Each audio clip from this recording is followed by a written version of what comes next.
బలపరిచినట్లుగా బయలుపరిచి స్తోత్రం కుటుంబంతో శాంతితో మాట్లాడు గ్రామంతో మాట్లాడినట్లుగా స్తోత్రం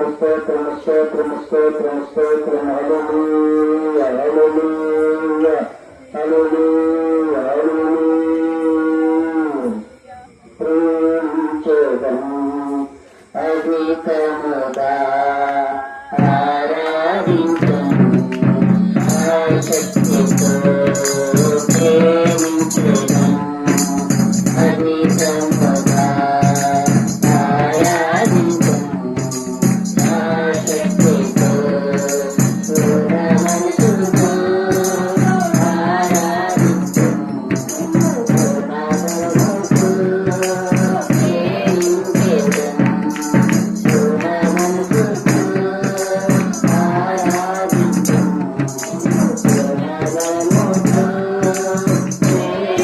పూర్ణ మనసుతో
అన్నా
జ్ఞాపకం చేసుకుంటున్నాను. మరి కుటుంబం జ్ఞాపకం చేసుకుంటూ అన్నమని గారిని వారి బాధ్యతను తొలగించి దేవుడి వార్షికాలను గడుపుతుంటాను. కుమార్ కుటుంబాన్ని సురేష్ కుటుంబాన్ని బట్టి వారు ఇచ్చిన కుటుంబాన్ని బట్టి ఇలాంటి సంఘంగా కూడా అందరం కూడా ఏ మాటలైతే వారి కుటుంబానికి సంఘానికి గ్రామంతో మాటలను ఆశిస్తున్నాడు. ఆ మాటల కొరకు మన ప్రార్థించేద్దామంటే వాక్యంతో జాన్ బాబు గారు ముందుకు రండి, ప్రార్థన చేయండి. జాన్ బాబు గారు ముందుకు రండి, ప్రార్థన చేయండి.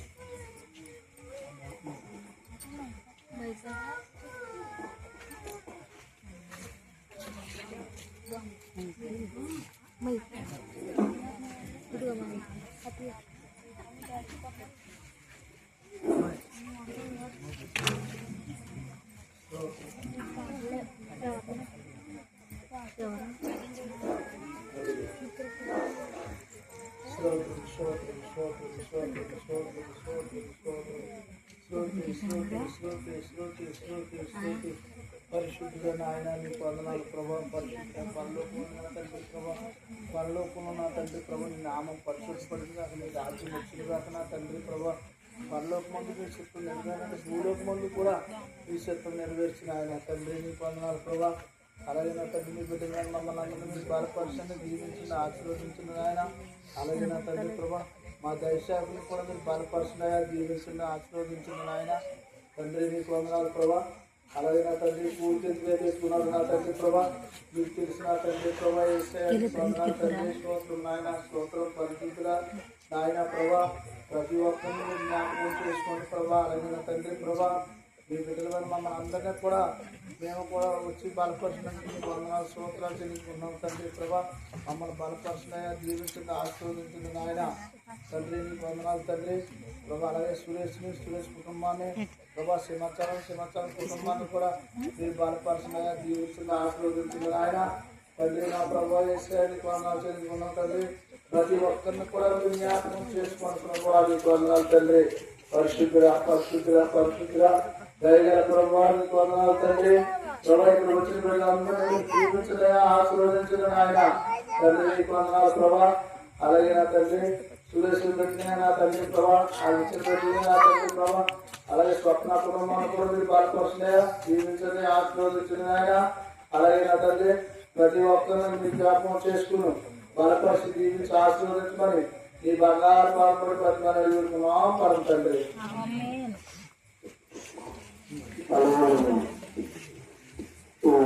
ఈ సమయంలో వాక్య పట్టణ చదువుకుంటామండి. 103 చదవండి. నా ప్రాణమా యెహోవాను సన్నిధించుము.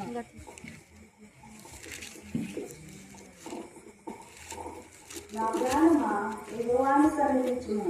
నా అంతరంగమున ఉన్న సమస్తమా ఆయన పరిశుద్ధ నామమును సన్నిధించుము. నా ప్రాణమా యెహోవాను సన్నిధించుము. ఆయన చేసిన ఉపకారములలో దేనిని మరువకుము. ఆయన నీ దోషములన్నిటినీ క్షమించువాడు, నీ సంకటములన్నిటినీ కుదుర్చువాడు. సమాధిలో నుండి నీ ప్రాణమును విమోచించుతున్నాడు. కరుణాకటాక్షములను నీకు కిరీటంగా ఉంచుతున్నాడు.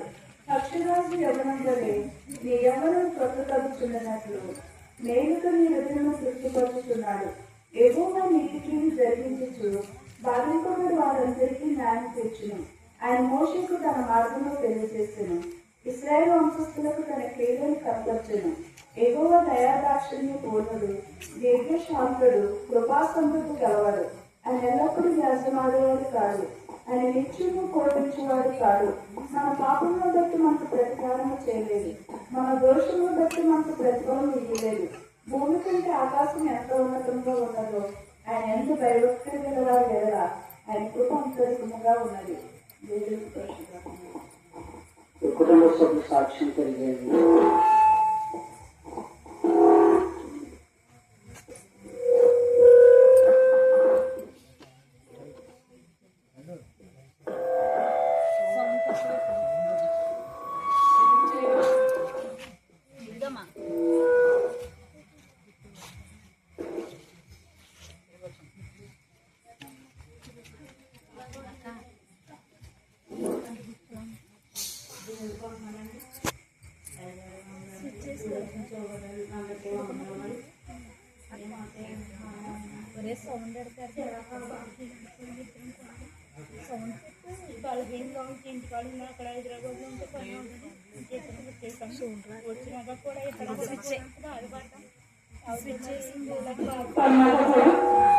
దేవుడు మా ఉన్నాడు.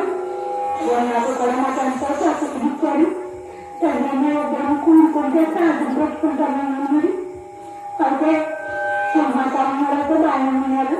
నేనైతే ఇంకా ఎక్కడికి తల్లి నా గురించి నా కుటుంబం గురించి నలుగురు సీరియస్ కూడా వాళ్ళంతా ఎలర్జీగా వచ్చింది. ఆ గొడవ కోసం ఆ కుటుంబం కోసం కూడా ఇంకా అద్దరిలో పెట్టమని అడుగుతున్నాను. ఈ సంవత్సరం దేవుడు నియమించిన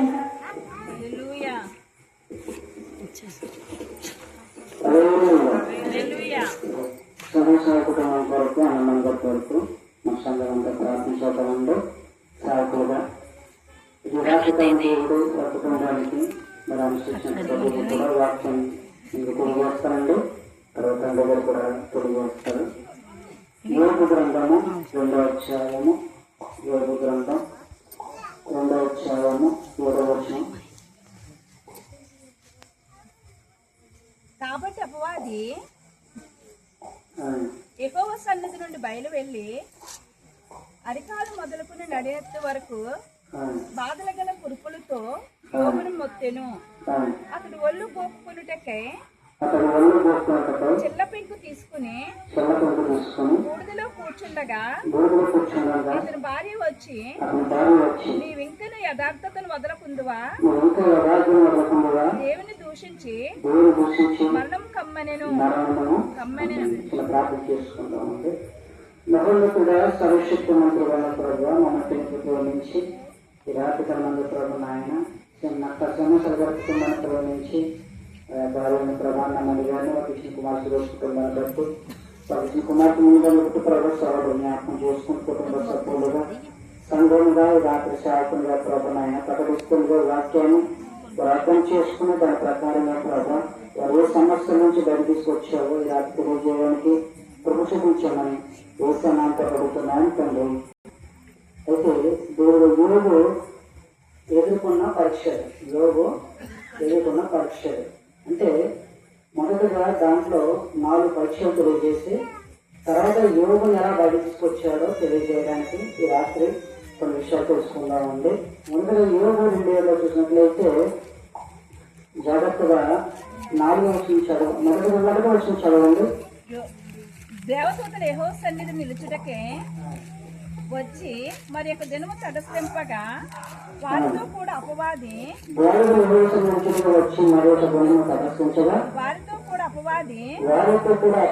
యెహోవా సన్నిధి నిలుచుటకే వచ్చెను.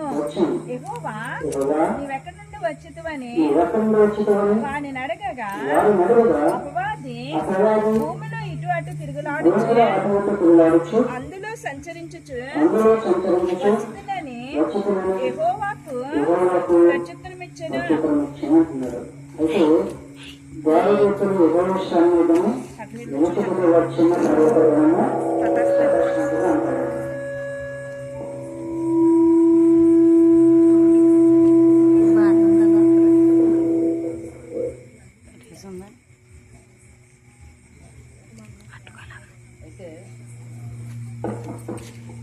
దీంట్లో జాతి గమనించినట్లయితే దేవదూతలు అంటే దేవుని సన్నిధిలో నిలవడానికి అంటే వచ్చిన మరొక దినం ప్రదర్శించగా వాళ్ళతో కూడా అపవాది యెహోవా నిలుచుటకే వచ్చారట.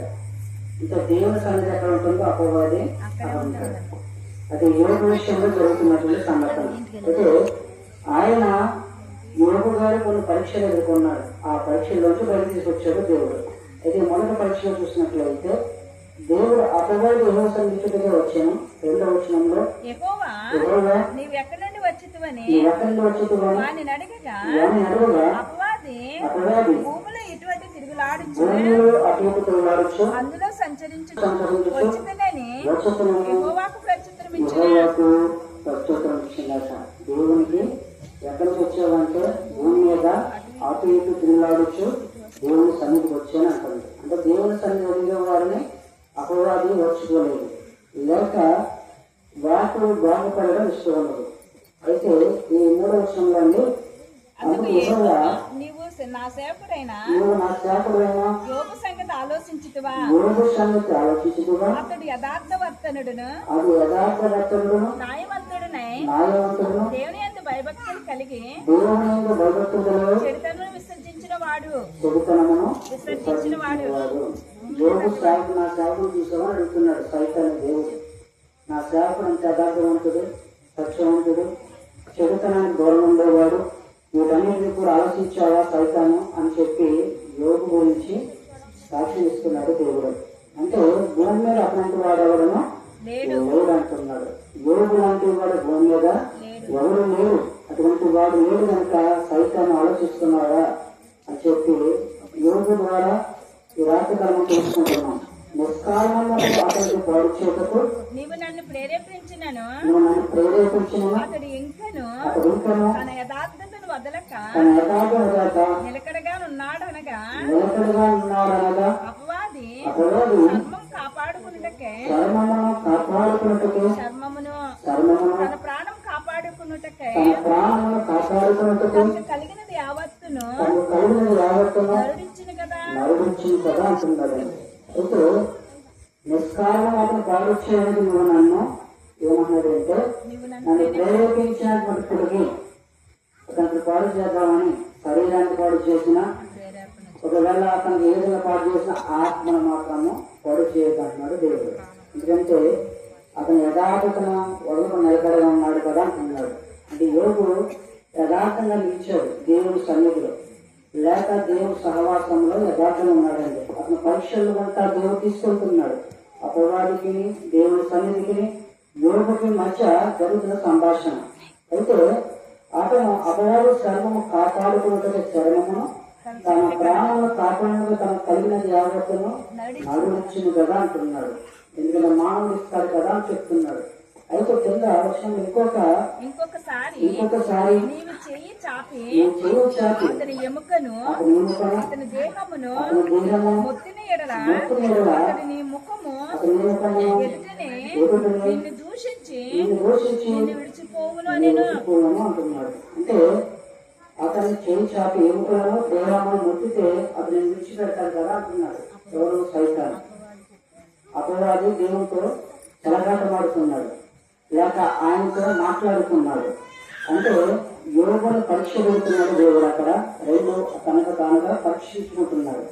అంటే యోగు ఈ శ్రమ ఉన్నప్పటికీ దేవుని సన్నిధిని విడిచిపోలేకపోతున్నాడు. అన్ని సమస్యల్లో కూడా అతనికి అన్ని సమస్యలు వచ్చినప్పుడు దేవుని విడిచిపెట్టుకుని వెళ్ళాలని ఆయన కోరుకుంటున్నాడు. అయితే ఏంటంటే అతని శరీరాన్ని పాడు చేస్తూ అతని ఎముకలను కూడగొట్టినప్పటికీ బలహీనం చేసినప్పటికీ వాటన్నిటి కూడా మధ్య దేవుని సన్నిధి ఉందని యోగు గారు అర్థం చేసుకుంటున్నాడండి. చూడండి, అందుకు యెహోవా అతడు నీ వశమునున్నాడు, అతని ప్రాణం మాత్రము నీవు ముట్టవద్దని సెలవిచ్చాడట. దేవుడు సెలవిచ్చాడనమాట. అతని ప్రాణమును అతని శరీరము ఎంతటి కూడా దేవుడు కోరుకున్నది ఏంటంటే ఏదో అతని వశం ఉన్నాడు అంటున్నాడు. సైతం ఏమన్నాడంటే నీ వశ దేవుడు యొక్క సన్నిధిలో అన్నాడు కనుక నా వశంలో లేదు, నీ వశంలో ఉన్నాడని ప్రాణం మాత్రమే నా సన్నిధిలో ఉన్నట్టున్నాడు ఆయన. అంటే జాగ్రత్త గమనించినట్లయితే అతను ఎదుట ప్రాణమును మాత్రమే నేను ముట్టగలని సెలవిచ్చాడంట దేవుడు. ప్రాణం మాత్రం ఏం చేయదు, శరీరానికి ముగ్గులు పర్లేదు ఎలా నలిపేస్తూ కానీ ప్రాణం మాత్రం నాడు అని చెప్పి దేవుడు సెలవిచ్చాడు. ఎందుకంటే వచ్చిందండి కాబట్టి అపవాది యెహోవా సన్నిధి నుండి బయలు వెళ్ళి అధికారం మొదలుకుని నడినెత్తు వరకు బాధగల కురుపులతో యోబును మొత్తాడట. కురుపులతో ఆయన మొత్తాడు అన్నప్పుడు యోగు గారి యొక్క పరీక్ష వాటి విషయంలో కూడా తల నుండి కాలు శురువాతో కూడా దొరకలు అన్ని కూడా జరుగుతున్నాయని కోరుకుంటున్నాడు. గుళ్ళు వచ్చేసినాయి కానీ వాటిని కూడా దేవుడు పరీక్ష పెడుతున్నాడు. తానుగా పరీక్ష చేసుకుంటున్నాడు. ఇవన్నింటినీ కూడా దేవుడు చూసి ఆయన సన్నిధిని విడిచిపెట్టలేక అన్ని విధాలుగా కూడా ఆయన ఓర్చుకుంటున్నాడు. కింద వచ్చిందంటే అతడు ఒళ్ళు గోక్కుకొనుటకు అతను ఒళ్ళు గోక్కుకొనుటకు చిల్ల పెంకి తీసుకుని బూడిదలో కూర్చుండగా కూర్చుండగా అతని భార్య వచ్చి నీవు ఇంకను యథార్థతను వదలకుండా దేవుని దూషించి మరణం కమ్మని భార్య దూషిస్తుందయ్యా ఎంతో యథార్థం విడిచిపెట్టవా, ఎంత మరణాకులుగునే సరే దేవుని విడిచిపెట్టవా, యథార్థం ఉండకపోతున్నావా అని చెప్పి భార్య దూషించింది. అయితే అయినప్పటికీ అతని దోషానికి ఇదంతా కూడా మనం జరగాల్సిందే కదా అంటున్నాడు ఆయన. ఏంటంటే అందుకతడు మాట్లాడినట్లు మాట్లాడుచున్నాడు. మనం దేవుని వలన దేవుని అనుభవించదమా అనుభవించదమా మనం అనుభవింపతగదా ఈ సంగతులలో ఏ విషయమందును యోబు నోటి మాటనైనను పాపం చేయలేదు. పాపము చేయబడట, దేవుని పాపం కూడా చేయబడట. మనము పరీక్షించబడాలి కదా, రోగం ఉన్నా లేకపోయినా పరీక్షలు మనము దేవుని యొక్క జాగ్రత్తగా ఉండాలి కదా అని స్వస్థత చెప్పక నిరీక్షించాలని యోగుగా ఉన్నాడు. అంటే దేవుని ఎదుట సన్నిధిలో నిలకడగా ఉన్నాడు యోగు గారు. అయితే అతనికి తల నుండి కాలు చూడాలి వరకు కూడా కొడుకులు పెంకులు ఉంటాయి కదండి, ఆ పెంకుతో కూర్చుంటున్నాడు. ఆ కూర్చున్నప్పుడు కూడా పరీక్షలో కూడా భార్య యథార్థంగా ఉన్నాడు కదా, అంటే యథార్థం ఇచ్చి చెప్పమన్నారు. కాదు పరీక్ష పెడుతున్నాడు దేవుడు. నాకు తగదు కదా అంటున్నాడు దేవుడు. పరీక్ష మనము తగాలి కదా అని చెప్పుకుంటున్నాడు. యోగు గారు పరీక్షలో ఇద్దరు. ఆ పరీక్షలను దేవుడు అతను ఆశించినట్టు స్వస్థత కూడా ఆయన అన్ని విధాలుగా కూడా యోగు అతను ఏంటంటే అతని యొక్క సన్నిధిలో మూర్ఖులు మాటలు మాట్లాడుచున్నా మనం దేవుని వలన మీరు అనుభవించదేమా, మీరు అనుభవించగలరా అని ఈ సంగతి ఏ విషయమని ఏడు నోటి మాటపడిన పాపము కూడా చేయలేదట. దేవుని దూషించలేదు, భార్యను చక్కపరిచాడు, పక్క నుంచి యథార్థవంతుడుగా మనసు సిద్ధంగా చేసుకున్నాడు నిలకడగా. ఇవన్నీ కూడా దేవుడు చూశాడనమాట. అంటే దేవుని దృష్టిలో మనం నిలకడగా ఉండాలి. రెండవది పరీక్షలో నెగ్గాలి. ఆ పరీక్షలో దేవుడు ఈ విశ్వాసాన్ని బలపరుస్తాడు. రెండవదిగా యోగు 7:5 చూసినట్లయితే యోగు 7:5 నా దేహం పురుగులతోనూ మట్టి నా దేహం పురుగులతోనూ మంచి పెళ్ళతోనూ పిల్లలతోనూ కప్పబడి కప్పబడి ఉన్నది. నా చర్మము మాని మరలా పగులుచున్నది అంటున్నాడు. అంటే రెండవది అతని శరీరము పురుగులతో నిండిపోయి ఉన్నదట. అతను పరీక్ష చేస్తున్నాడు దేవుడు. ఎందుకంటే దేహమంతా కూడా శరీరం అంతా కూడా పురుగులతోనూ మంటూ పిల్లలతోనూ కట్టబడి ఉన్నదట. పురుగు పట్టేస్తే చూడండి, ఒక శవం చనిపోయిన తర్వాత ఎలాగైతే పురుగు పట్టేస్తాడో శరీరం అంతా కూడా యోగి గారికి పురుగులు పట్టేస్తాడు. అంటే శ్రమలో ఉన్నాడు యోగి గారు. ఆ శ్రమలో కూడా దేవుని వైపు చూస్తున్నాడు. ఎందుకంటే నా శ్రమ మాని మరలా పడి వచ్చినది అంటున్నాడు. ఎందుకంటే అతను ప్రతిదినం కూడా పరీక్ష చేసుకుంటున్నాడట. 3వ యోగు 1:17 చూసినట్లయితే యోగు గ్రంథము 30:15 నుంచి 19 వరకు అండి. రాత్రి వేళను నా ఎముకలను నాలో విడగొట్టబడినట్లు నన్ను బాధించినప్పుడు నిద్రపోవును అన్నాడు. అంటే తీవ్రమైన శారీరక బలహీనతలు ఉన్నాడట ఆయన. ఆ బలహీనతల్లో కూడా ఆయన పరీక్ష పెడుతున్నాడు యోగు గారు. రాత్రి వలన నా ఎముకలు నాలో విడగొట్టబడినట్లు నన్ను బాధించినప్పుడు నిద్రపోవు అంటున్నాడు. అంటే నిప్పుతో ఉన్నాడు. శరీర బలహీనత వచ్చినప్పుడు అతిథిరాలు తెలియదు. యోగు గారు కూడా శరీర బలహీనత ఉన్నప్పటికీ దేవుని వైపు చూసేవాడుగా ఆయన ఉన్నాడండి. అదే 30:16 చూసినట్లయితే కింద చదవాలి కదా, పదవి చదవసారి దాంట్లో మహారోగ బలము చేత నా వస్త్రము రూపమగు మెడ చుట్టూ నా చొక్కా వలె నన్ను ఉడిపించుచున్నది అంటున్నాడు. అంటే మహారోగ బలము చేత నా యొక్క వస్త్రము నిరూపమగు ముట్టను చుట్టూ, మెడ చుట్టూ ఎలా అయితే ఉంటుందో వస్త్రము అలాగే నా చుట్టూ కూడా సమస్యలు ఎక్కువైపోయి అంటున్నాడు. శరీర బలహీనతలు ఎక్కువైపోయి. కానీ ఆయన తీవ్రమైన శరీర బలహీనత ఉన్నాడు యోగు గారు. ఆ బలహీనతలు కూడా దేవుని సన్నిధిని మర్చిపోలేకపోతున్నాడు. ఎందుకంటే ఆయన నాకు ఉన్నట్టు మాట ఏంటంటే ఆయన నన్ను బురదలోనికి త్రోసెను. బురదలోనికి త్రోసెను, నేను ధూళియు నా ధూళి బూడిదనైనట్లు ఉన్నాను అంటున్నాడు. ఎందుకంటే నేను మొదలుపెట్టించినట్టు నన్ను తప్పుతాను నీకున్నాడు, నీ మూర్చంలో నన్ను తోడుచున్నాడు అంటున్నాడు. కొన్నిసార్లు జవాబు ఇవ్వదు, కానీ ఆ జవాబు కొరకు మనం ప్రయత్నము చేయాలి. యోగు గారి జవాబులకు భయపడ్డాడు, కానీ యోగు గారిని దేవుడు చూస్తున్నాడట. దేవుడు అంటే తేటగా శరీరాన్ని బలహీనతలను అన్ని గమనిస్తున్నాడంటే ఆ బలహీనతలను నాడుకుంటున్నాడా లేదా అని చూస్తాడు దేవుడు. 4:16 చదవండి. నా ఆత్మ నాలో కలిగిపోయి ఉన్నది. నా ఆత్మ నాలో కరిగిపోయి ఉన్నది అంటున్నాడు. ఆపదలు నన్ను పట్టుకున్నాడు అంటున్నాడు. అంటే యోగు గారి ఆత్మ కూడా ఎలా ఉందంటే అది కరిగిపోయి ఉన్నదట. అంటే దేవుని సన్నిధిలో నిలబడినప్పుడు ఎలాగైతే కోరితే కరిగిపోతుందో ఆయన ఆత్మ కూడా ప్రతి క్షణం కూడా దేవునిపై కలగని ఆశ కలిగి ఉన్నాడు. అంటే ఆత్మలో కూడా కుంగిపోతున్నాడు. అయినప్పటికీ మానసిక వేదన ఎక్కువైపోయింది. ఈ 4వది అతనికి యోగు గారికి మానసిక వేదన. ఈ ఆత్మల మానసిక వేదన ద్వారా అతనికి ఆపదలు నన్ను పట్టుకున్నాడు అంటున్నాడు.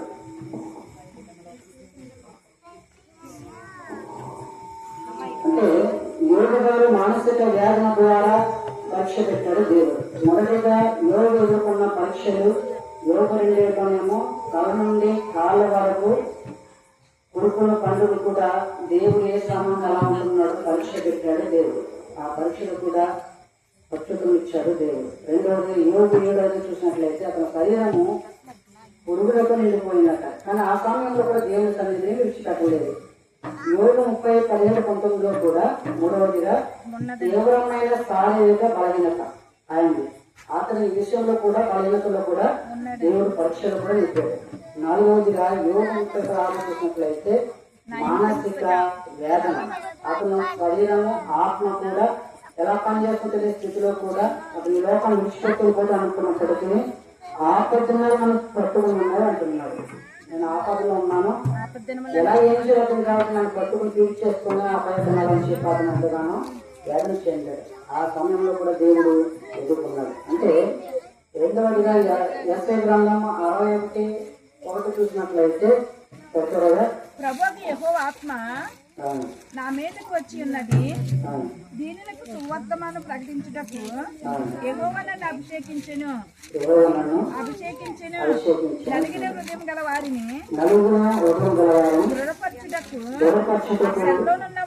చెరలోనున్న వారికి విడుదలను, బంధింపబడిన వారికి ముక్తి ప్రకటించుటకు యెహోవా హితవచనమును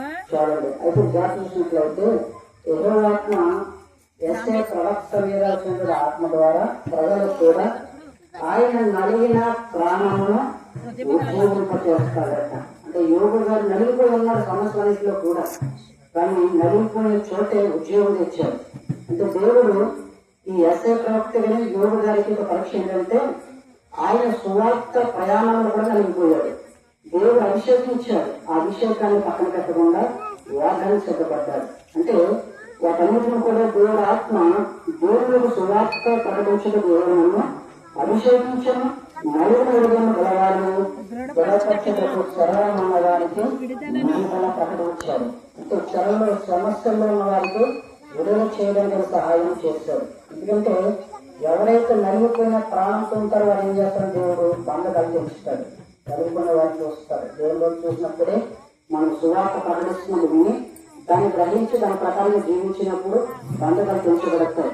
అయితే వాటన్నిటిని కూడా దేవుడు చరణంగా విడుదల బంధువుల నిమిత్తి ప్రకటించడానికి ఎక్కడిని వాడుకున్నాడు. ఈ రాత్రి కాలంలో దాకులుగా విశ్వాసిగా మనందరం కూడా బంధకాల నుండి పెంచబడాలని కోరుకుని దేవుడే ఉన్నాడు. కీర్తన 34:14 చూసినట్లయితే నలుగురు మనసు గలవారిని ఆయన రక్షిస్తాడట.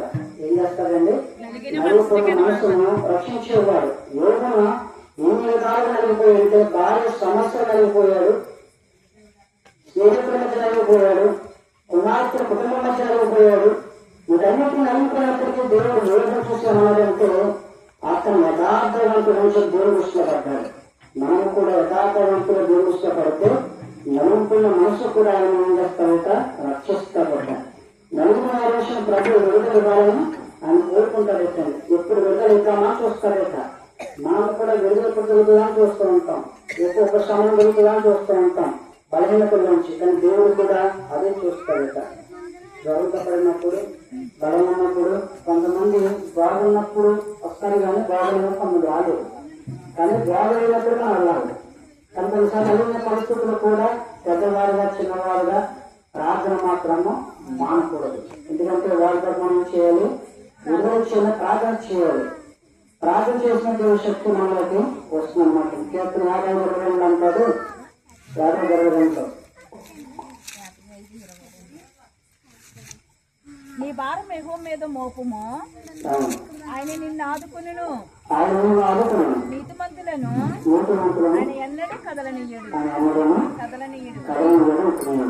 ఎందుకంటే నీ భారం అంతా ప్రారంభయ్యాక దేవుని మీద మనకు ఎన్నో సమస్యలు ఉంటాయి కుటుంబంలో. బిడ్డను పోషించాలని, పక్క నుంచి మన ఆరోగ్య పరిస్థితి బాగుండాలని, మన భవిష్యత్తు ఎలా ఉండాలని కోరుకున్నది అంతటికంటే దేవుడి మీద భారం ఏమంటున్నాడు రాత్రి.